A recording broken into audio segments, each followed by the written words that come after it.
आंवला नवमी।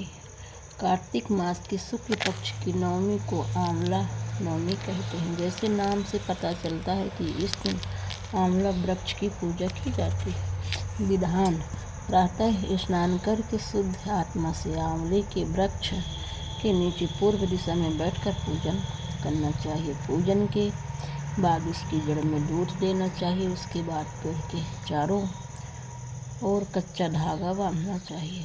कपूर बाती या शुद्ध घी की बाती से आरती करते हुए माता हुए 7 बार परिक्रमा करनी चाहिए। इसके बाद पेड़ के नीचे ब्राह्मण को भोजन कराकर दान दक्षिणा देनी चाहिए। पहली कथा: काशी नगर में एक निशांत धर्मात्मा तथा दानी वैश्य रहता था। एक दिन वैश्य की पत्नी से एक पड़ोसिन बोली, यदि तुम किसी पराये लड़के की बलि भैरव के नाम से चढ़ा दो तो तुम्हें पुत्र प्राप्त हो सकता है। यह बात जब वैश्य को पता चली तो उसने अस्वीकार कर दिया, परंतु उसकी पत्नी मौके की तलाश में लगी रही। एक दिन कन्या को उसने कुएं में गिराकर भैरव देवता के नाम पर बलि दे दी। इस हत्या के परिणाम विपरीत हुआ। लाभ की जगह उसके बदन में कोढ़ हो गया।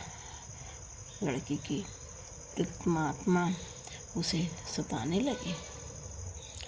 वैश्य के पूछने पर उसकी पत्नी ने सारी बात बता दी। इस पर वैश्य कहने लगा, गौवध, ब्राह्मणवध तथा बालवध करने वाले के लिए इस संसार में कहीं जगह नहीं है। इसलिए तू गंगा तट पर जाकर भगवान का भजन कर तथा गंगा में स्नान कर, तभी तू इस कष्ट से छुटकारा पा सकती है।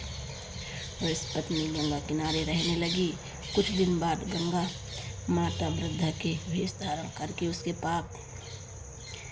पास आई और बोली, तू मथुरा जाकर कार्तिक नवमी का व्रत तथा आंवला वृक्ष की परिक्रमा कर तथा उसका पूजन कर। यह व्रत करने से तेरा यह कोढ़ दूर हो जाएगा।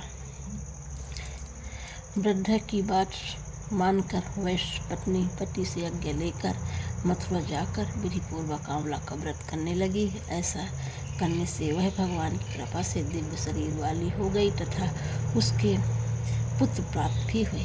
दूसरी कथा: एक सेठ आंवला नवमी के दिन आंवले के पेड़ के नीचे ब्राह्मण को भोजन कराया करता था, सोने के दान दिया करता था। उसके बेटे को यह सब अच्छा नहीं लगता था। घर की कलह से तंग आकर वह घर छोड़ कर दूसरे गांव में चला गया। उसने वहाँ जीवन यापन के लिए एक दुकान कर ली। उसने दुकान के आगे एक आंवले का पेड़ लगाया। उसकी दुकान खूब चलने लगी। वह यहाँ भी आंवला नवमी का व्रत करने लगा तथा ब्राह्मण को भोजन तथा दान का कार्यक्रम चालू रखा।